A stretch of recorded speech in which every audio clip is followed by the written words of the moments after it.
segundos de... Bueno, los primeros 30 segundos de un cassette nunca sirve. Bueno. No sé por qué todavía no sirve.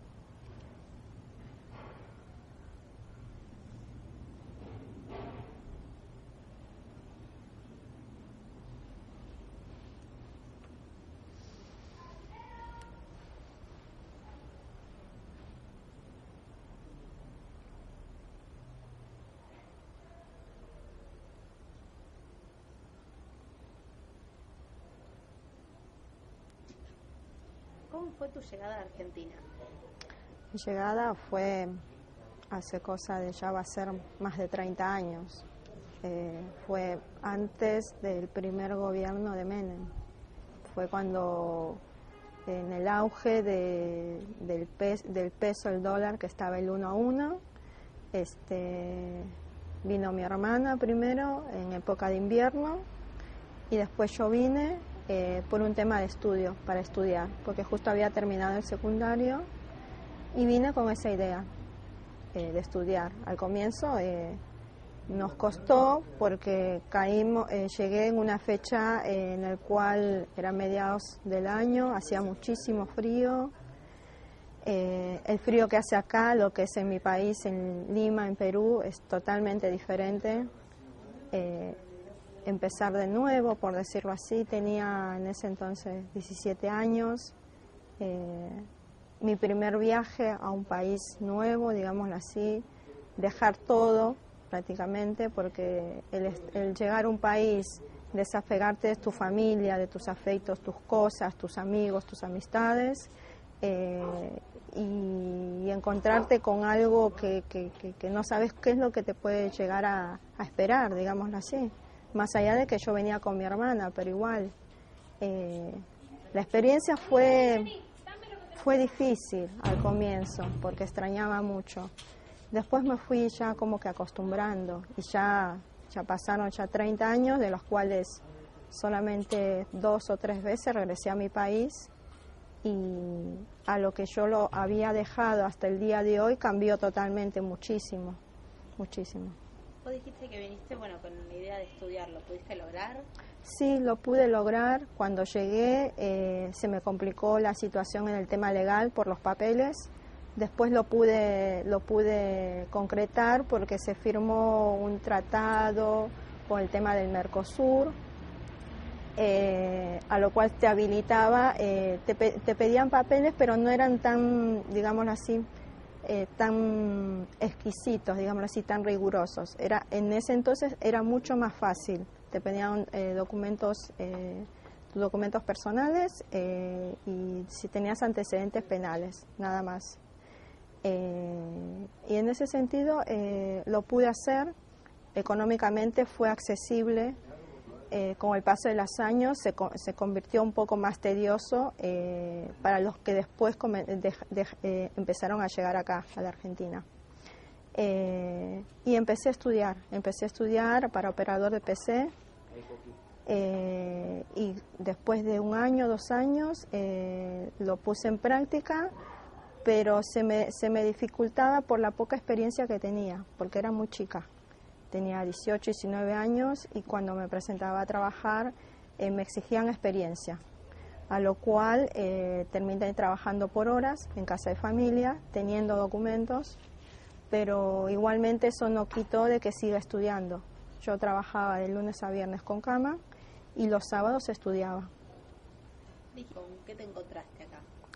Con algo nuevo, con gente que no conocía, otro estilo de vida totalmente muy diferente. Convengamos que en Lima somos de una clase muy conservadora, muy pudiente, no sé si decir pudiente, pero muy tradicional. Y en ese sentido, cuando yo llegué acá, era otra cosa, no sé si decir una juventud muy liberal, por decirlo así. En ese sentido, es como que un poco me chocó, porque siempre al devenir digámoslo así, de Lima, ser muy tradicional, no hablemos de aborto, no hablemos digámoslo así, de política, o que te cases por iglesia y por civil estando embarazada era algo común en mi país, y acá veías pendejas, por decirlo así, o adolescentes que estaban embarazadas y ya está. O sea, eso también te choca un poco. ¿Qué te llevó a unirte a asambleas del pueblo? ¿Qué llevó a unirme? Al comienzo fui un poco reacia a una organización política. Convengamos de que yo devengo de una familia aprista, del partido aprista, de derecha. Mi familia fue el que impulsó al expresidente Fujimori a elevarlo como presidente. Hay toda una historia ahí de parte de mi familia, porque el presidente Fujimori venía de una iglesia evangelista católica que yo tengo, que es mi tío, que es pastor de esta iglesia. Y a partir de ahí es que se le dio levante, digamos así, en toda la movida en Cambio 9, que se llamaba Cambio 90, que se llamaba el partido político en el cual lideraba Fujimori, que venía de una descendencia del partido aprista. El partido aprista viene del gobierno de Alan García. Entonces, todo lo que era político mucho no me interesaba. No me interesaba porque sabía cómo fue el tramado, digámoslo así, para elevarlo a Fujimori a la presidencia. Entonces, lo que me llevó a estar con Asamblea fue un poco reacia, porque al comienzo yo vivía en un hotel acá en Perú, México, en el cual de un momento a otro, de mes a mes, empezaron a subir los alquileres. Éramos como 20 familias, yo vivía con mi pareja y mi hermano en una habitación con un altillo, y a lo cual empezaron mini reuniones entre los inquilinos, pero yo no me incluía, para poder tomar el hotel, a causa de los aumentos que había mes a mes. Y en ese entonces yo no me interesaba, era un poco reacia en ese sentido. Más allá de que no estaba, digamos así, implicada o muy al tanto del tema de la casa tomada. ¿Por qué? Por este tema de las casas tomadas se las identifica con que hay droga, hay mala vida y todo eso, y una vez que uno se profundiza o conoce bien, entiende que realmente no es así. Entonces yo lo veía de ese lado y no me interesaba. Y a partir de ahí empezaron las reuniones y demás. Habían compañeros que pertenecían a la organización Asambleas del Pueblo y se acercaron, y a partir de ahí la organización se acercó al hotel, y aún así yo seguía reacia en poder acercarme y demás, y fue dada esta situación de problema habitacional, es que me fui acercando hacia ellos por este tema de la casa. Tanto así que con el paso del tiempo llegué a estar como delegada manejando 20 familias. Fue algo, digamos así, fue como un caminito. En esta casa estuvimos casi 4 años, y que yo estuve como delegada habrá sido al año que se inició la toma, y en ese año sucedieron muchas cosas en el sentido de que ellos se acercaron conmigo y yo me acerqué también, pero era como que los conocía y no los conocía, y bueno, y hasta que al año, digamos así, ellos pusieron las fechas en mí, porque fue así, y me nombraron delegada de la casa. Y esto también no es solamente que la organización me nombró a mí a cargo de la casa, sino también tiene que ver con la convivencia que uno tiene con el resto de los habitantes. Y en ese sentido, era, no sé si así la persona indicada, que tenía una buena relación con todos, pero era la que más o menos consensuaba con todos, a fin de que no se cree líos o problemas, porque éramos 20 familias y son distintas caracteres, distintas personalidades, y siempre algo pasaba. Entonces, en ese sentido, uno tiene que ser, digamos así, como especie de un árbitro, ni para un lado ni para el otro lado, y poner paño frío o tratar de ver alternativas o soluciones en el cual integrar también a las familias a hacer un trabajo comunitario. ¿Qué quiere decir? Se rompió, se quemó una bombita de luz. Bueno, ¿quién lo puede arreglar? ¿Quién no lo arregla? No es que yo, por ser delegada, tomo la decisión de agarrar y arreglar esa bombita, no, sino que ¿quién lo puede hacer? Lo puedes hacer vos y demás, integrar a los demás. Entonces es también el plantearles el trabajo en equipo a la casa. Entonces en ese sentido eran como que todos estuvieron de acuerdo en que yo sea delegada de la casa. ¿Cómo se desarrolló la toma de la casa donde estás viviendo ahora? Acá en Chacabuco 630. ¿Cómo se desarrolló? El tema fue así. Ya en esta casa yo vengo viviendo hace 2 años. Esta casa nosotros, yo vivía en Chacabuco y México, no, en Perú y México, y nosotros habíamos sido desalojados de ahí. En ese entonces yo entré a alquilar en un hotel. A partir de ahí esta casa estaba desocupada. Acá anteriormente se alquilaba y entraron en esa misma jugada de agarrar y subir los alquileres y demás. Había ni siquiera habían integrantes que vivían en esta casa de la organización, y a partir de ahí estas mismas familias se acercaron a la esquina y a partir de ahí nosotros les brindamos una ayuda. En ese sentido fue ahí cuando yo vine a vivir, digamos así, acá. Pero en ese entonces la vía legal era que habían como 12 familias viviendo acá antes que yo venga, en la cual estaban procesadas, se podría decir. Y esto se gestó a través de una vía judicial y demás, inclusive hubo compañeros presos, detenidos. Y bueno, y apoyando el tema de la casa, que no se la podían, no queríamos que nos saquen la casa, pero también nosotros veíamos la instancia de poder alquilarla con el supuesto dueño, porque nosotros creíamos que había un dueño y en definitiva había toda una historia en esta casa, que es el que decía ser dueño, era el primo de la dueña que murió asesinada en manos de su primo que dice ser el dueño. ¿Se entiende? Toda una historia. Entonces, que eso legalmente quedó en la nada. Entonces, cuando se presentó el primo diciendo que ser el dueño, no había papeles que confirmen. Entonces, durante el tiempo que nosotros tomamos la casa, nosotros seguimos manteniendo la casa en el sentido pagando los servicios de luz, agua, gas y demás. Presentamos también que había chicos en edad escolar, y bueno, eso. ¿Cómo es la organización acá en la casa? O sea, la organización de todas las familias, ¿cómo se colabora?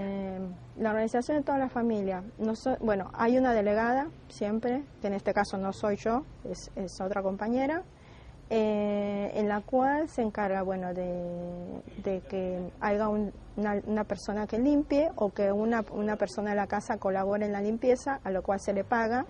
Este dinero, ¿de dónde sale? Sale del bolsillo de la casa propiamente, se hace una recaudación de dinero, un precio módico, a lo cual se determina como para pagar el servicio de internet, de teléfono, no, de luz y de limpieza. Se determina a pagar por cada pieza unos 350 pesos, 400 pesos, que eso incluye todos los gastos, digamos así, de la casa. De esa manera, que esto lo administra, por decirlo así, entre comillas, una delegada de acá de la casa, en el cual es la que se encarga de hacer el pago de los servicios y demás.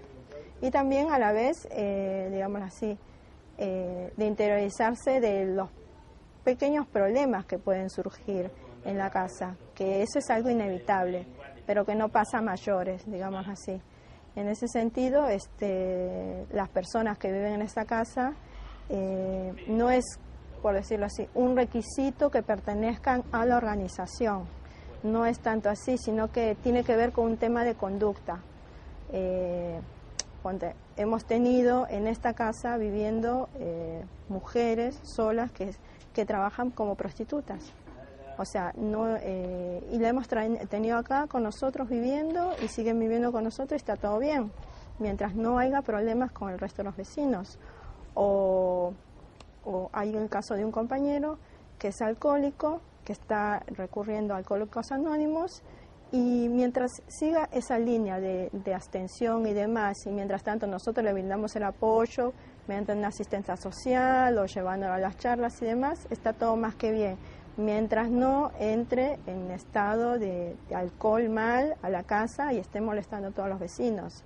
O sea, hay un filtro en el cual, digamos así, se logra preservar a los demás, más allá de que más de uno vienen de situación de calle o no. En mi caso yo no vengo de situación de calle, pero hay distintos integrantes de la familia acá en la casa que vienen de situación de calle. Entonces, hay códigos de la gente de situación de calle y hay códigos en una casa, digamos así, que pertenece a la organización.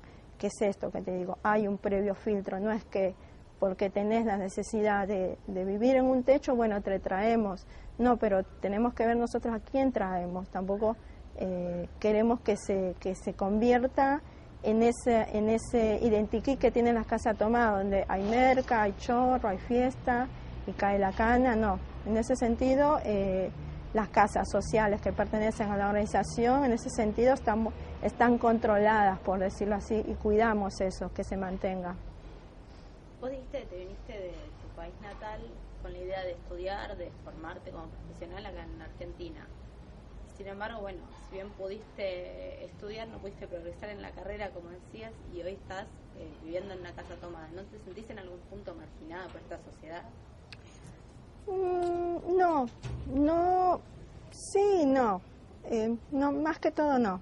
Porque, digámoslo así, me estoy militando dentro de una organización en la cual trabajo mucho en contacto con la gente que realmente necesita, y eso es una satisfacción, por un lado. Pero por otro lado está también que el estando sola no me habiliten a poder tener una casa propia, habiendo una ley en la Constitución de acá de Argentina que dice que todos tienen derecho a tener una vivienda libre, digna y propia. Y esto realmente no es así, ¿entendés? Porque yo cuando estuve casada me anoté en el plan de vivienda y demás aquí en Capital Federal, me tomaron en cuenta porque uno de los requisitos era vivir acá en Capital Federal, yo todos los requisitos los cumplía, pero me doy con la sorpresa de que no tenía un hijo. Y por solo hecho de no tener un hijo, no tenés acceso a una vivienda. O sea, cuando lo pude hacer, me lo negaron. Y hoy en día que, digamos así, trabajo, pero trabajo en negro, igualmente, si tuviera la posibilidad, me la niegan igual, porque solo hecho de no tener hijos, no te niegan la vivienda. Y aparte, acceso a tener un crédito de vivienda es imposible, porque hoy en día un sueldo básico es de 4.000 pesos. Y las tasas de interés que se te aplican para un crédito de vivienda sobrepasan tu sueldo. Entonces, si a eso le sumás que trabajás y estudiás y tenés que pagar la cuota, y sin contar si tenés hijos, ¿cuánto tenés que ganar prácticamente? O sea, es inaccesible tener una vivienda. Si bien hoy acá, bueno, me dijiste que estás bien, estás viviendo con la gente con la que compartís tu casa, ¿está esta idea de progresar, de llegar a la vivienda? ¿Cómo ves el futuro? Mira, lo veo como si yo voy a acceder en un momento a la vivienda, y es difícil, la realidad es dura decirlo, es difícil acceder a una vivienda. No me veo yo teniendo una vivienda propiamente, a menos que me vaya a vivir de acá a 5 horas de acá de Capital Federal, que encontrás terrenos, y el terreno nada más estamos hablando, por ahí por 5.000, 10.000 pesos, pero no te alcanza la plata. Hoy en día salís con 100 pesos a comprar y venís con 3 productos. Hoy en día el dinero, el valor del dinero está muy devaluado, no te alcanza. Y no hablemos de los sueldos. ¿Crees que va a seguir la toma de casas entonces?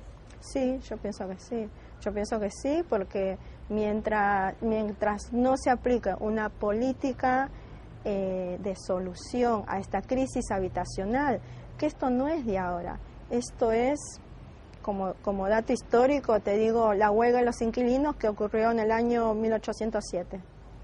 O sea, esto no es de ahora, esto viene de años, y nunca se aplicaron políticas a las cuales se pueda dar una solución al plan de vivienda. Y la gente en situación de calle Es un tema que solamente aflora en invierno, nada más. Y cuando realmente durante todo el año hay gente viviendo en situación de calle todo el año, pero solamente se preocupan por esa gente que vive en la calle en invierno. ¿Por qué? Porque es la época donde hace más frío y donde se muere la gente. ¿Pensaste en volver a tu país? Mira, volver a mi país a esta edad, que tengo ya 37 años, volver a mi país no, porque sería empezar de nuevo, sería como cuando yo llegué acá, sería empezar de nuevo. Mi país, desde que yo lo dejé hasta el día de hoy, no avanzó ni creció, se estancó más bien. Es trabajar 12 horas diarias por día para tener un plato de comida. Y no es como acá, digamos así, que vos agarrás, cortás la calle, salís, protestás, haces una huelga. No, allá la represión es de total impunidad, que te puedo asegurar que lo que nosotros hacemos acá o lo que yo hago acá con la organización, allá ya estarías en cana, estarías adentro.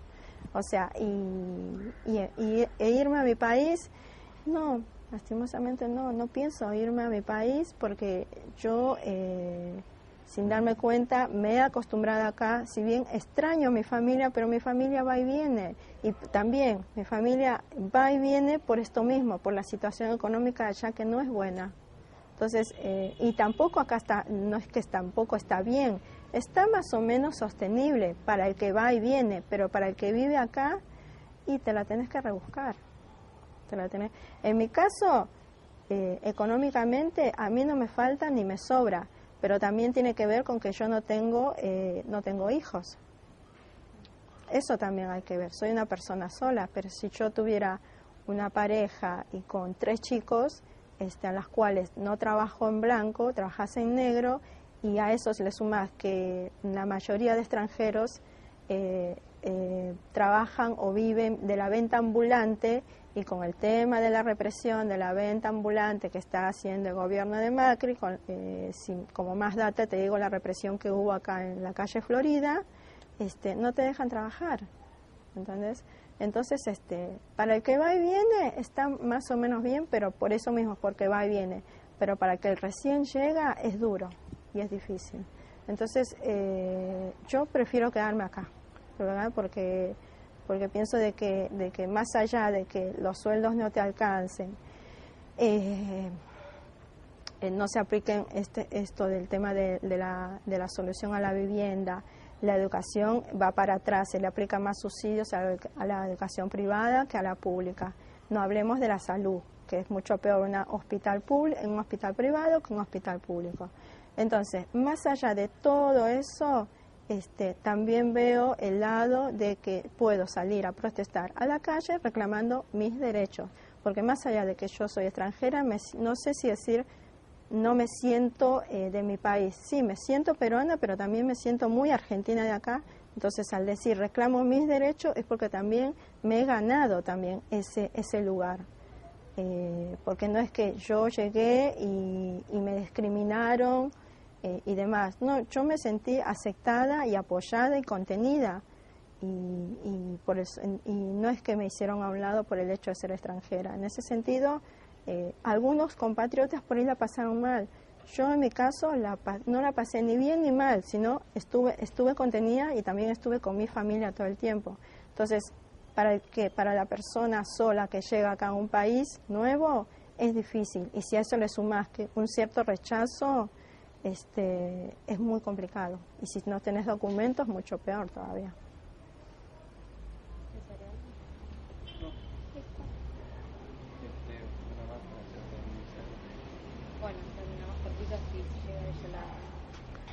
Bueno, mi llegada a Argentina fue antes del gobierno de Menem.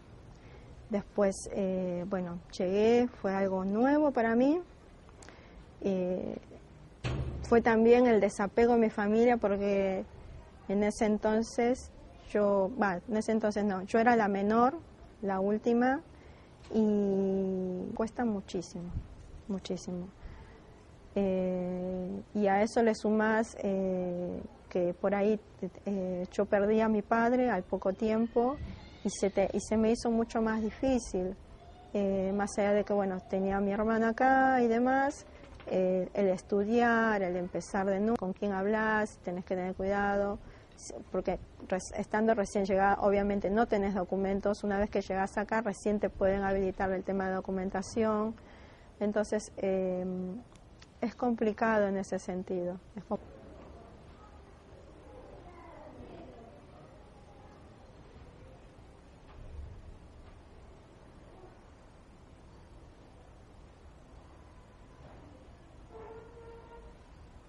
Vamos, Emilia Villa. Sí, estamos haciendo una misa de piquitos.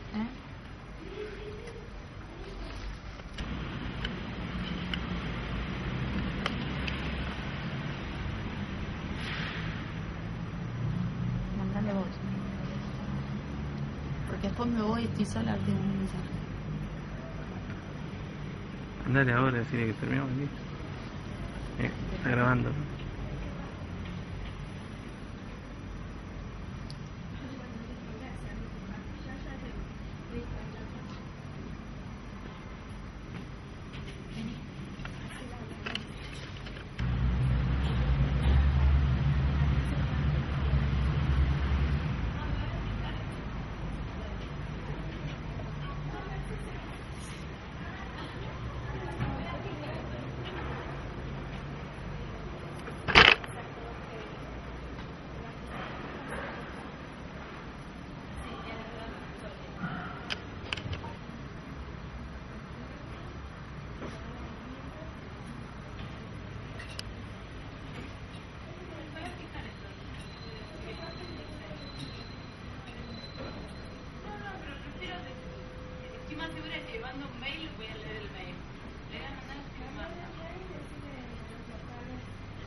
¿Cuándo vas a grabar?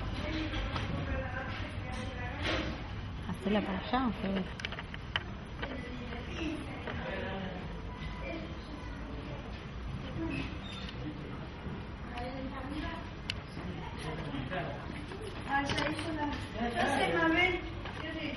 ¿Mandaste a los chicos? Sí.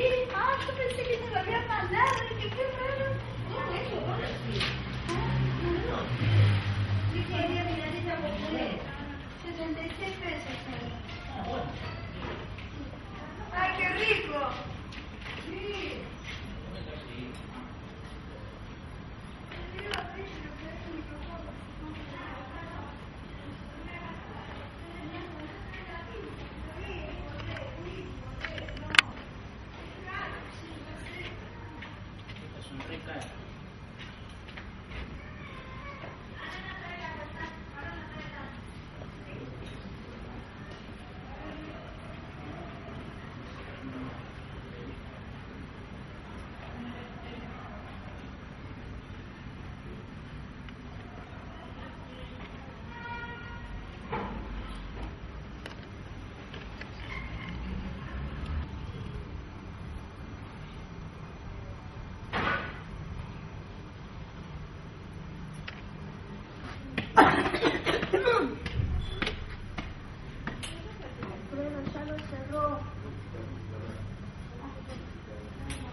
Bien, grabando unas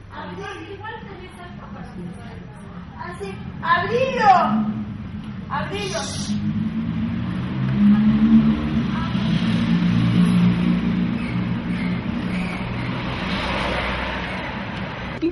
A mí no. No, por favor.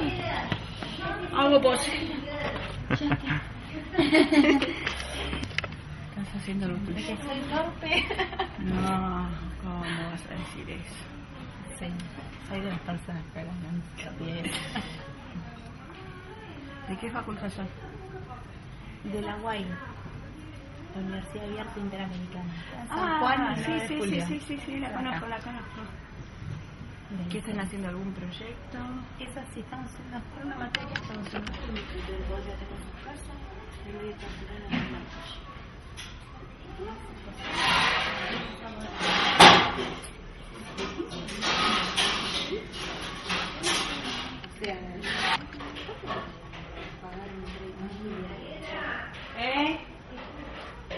¿Qué pasó?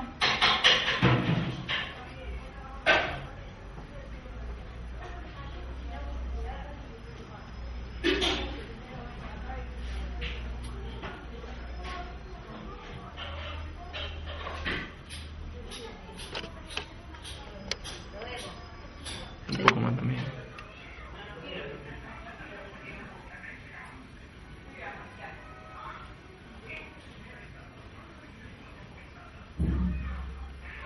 Tenemos 30 en total, pongo. Sí, 40 por ahí. No me estás exagerando, ¿no? Bastante. Tendremos 40 en total. ¿Qué más le digo?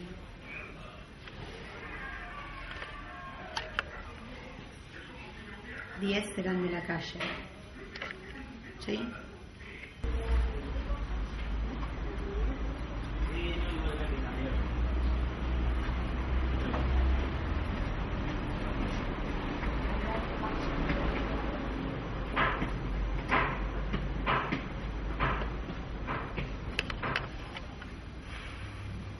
Lo malo de tenerla así es que el chabón después te...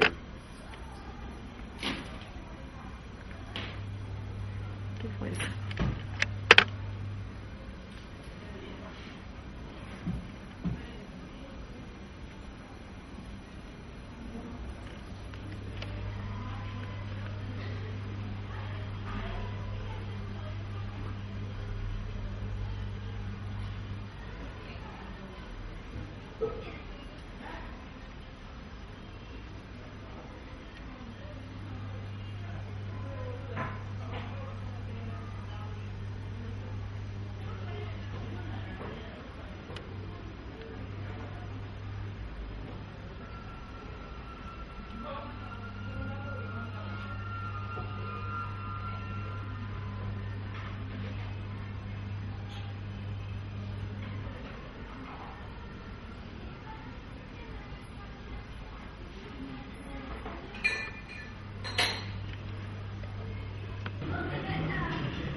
Yo tengo una abajo para hacer.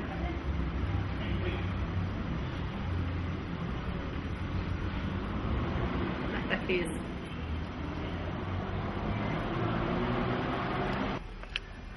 Uno.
pusieron bien la locación dentro. Digo, una fue al aire libre y otra fue en oficina, pero en ambas configuramos bien. ¿Qué? Ujú.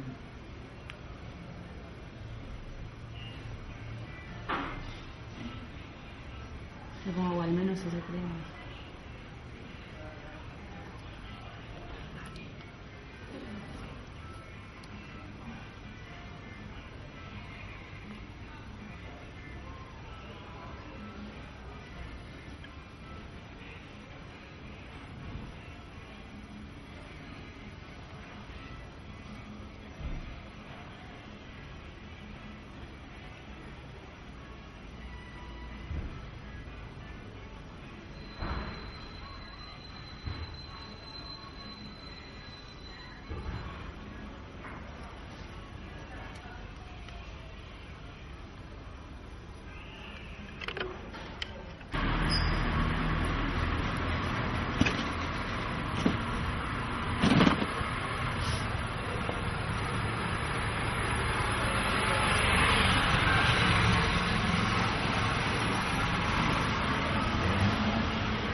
Estoy preguntando si me llevan puesto en cualquier momento o si pueden esperar a que termine de grabar.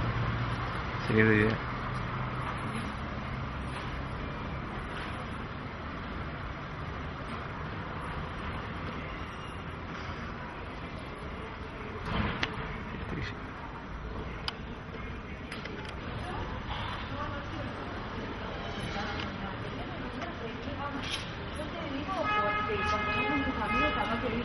Confianza y, o sea, estás ahí aburrido, o sea, por eso